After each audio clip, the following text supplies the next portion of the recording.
வணக்கம். நான் உங்கள் சூர்யா பேசுகிறேன். இன்னைக்கு நான் சொல்லக்கூடிய பதிவு என்னென்னா, எனக்கு வீட்டில் கஷ்டமாக இருக்குதுங்க. சண்டை சச்சரவாக இருக்குதுங்க. ஒரு தொழிலில் போனால் ஒரு முன்னேற்றம் இல்லைங்க. என்னை தொந்தரவு பண்ணுறாங்க.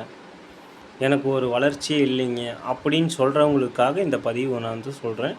இதை முழுமையாக பண்ணி பாருங்கள். 100% இதுக்கு நல்ல விஷயங்கள் நடக்கும். சரிங்களா? நீங்கள் பிறந்த கிழமை, அதாவது ஞாயிற்றுக்கிழமை பிறந்திருந்தாலும் சரி, திங்கட்கிழமை பிறந்திருந்தாலும் சரி, அது வாரமானால் அந்த வாரத்தில் வந்துட்டுருக்கும். சரிங்களா?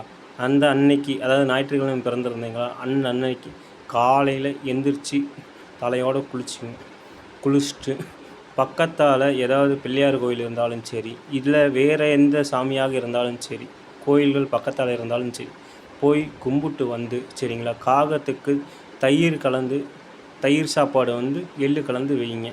சரிங்களா? அதுக்கு பிறகு சரிங்களா, ஒருத்தருக்கு முதியவர்களாக இருந்தாலும் சரி, வயசானவங்களாக இருந்தாலும் சரி, அவர்களுக்கு யாருக்காக இருந்தாலும் சரி, அன்னதானம் உங்கள் கையால் வாங்கி கொடுங்க. சரிங்களா? அந்த அன்னைக்கு பார்த்திங்கன்னா, யார்கிட்டையும் பார்த்திங்கன்னா கடன் வாங்காதீங்க. அதே மாதிரி வீட்டில் சண்டை சச்சரவு எதுவும் போடாதீங்க. சரிங்களா? யார்கிட்டையும் சாபமும் வாங்கவும் கூடாது. சரிங்களா?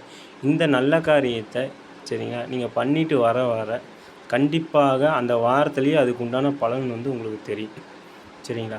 அதே மாதிரி ஏதாவது வெளியூருக்கு நீங்கள் கோயிலுக்கு போகிறேன், சாமி கும்பிட்றேன், சரிங்களா, குலதெய்வ கோயிலுக்கு போகிறேன் அப்படின்னு சொல்கிறவங்களுக்கு சரிங்களா, அந்த நட்சத்திரத்தை அதாவது அவங்க பிறந்த நட்சத்திரத்தை அன்னைக்கு போங்க. அது மாதத்தில் ஒரு நாள் வரும். அந்த நட்சத்திரத்தை அன்றைக்கி போய் அந்த சாமியை கும்பிட்டிங்கன்னா உங்களுக்கு கண்டிப்பாக முன்னேற்றம் இன்னும் அதிகமாக இருக்கும். சரிங்களா?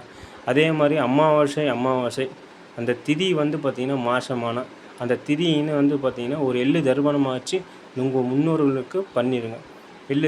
எள்ளு தர்ப்பணமாச்சு விட்டுருங்க. அதுக்கப்புறம் பார்த்திங்கன்னா அந்த அன்றைக்கி உங்கள் குலதெய்வத்தை வழிபடுங்க. வழிபட உங்கள் வீட்டில் இருக்கிற அத்தனை கஷ்டமும் சரிங்களா சரியாயிடும். உங்களுக்கு ஏதாவது சரிங்களா பூஜை பண்ணணும், இது பண்ணணுன்னா என் நம்பரை பார்த்திங்கன்னா கீழே வரும். என் நம்பரை நோட் பண்ணிக்கோங்க. சரிங்களா? ஜாதகம் பார்க்குறது, பரிகாரம் பண்ணுறது, திதி கொடுக்கறது, எதுவாக இருந்தாலும் சரி இந்த நம்பரை நோட் பண்ணி கான்டாக்ட் பண்ணுங்கள். எதாக இருந்தாலும் கூப்பிடுங்க. சரிங்களா? நன்றி, வணக்கம்.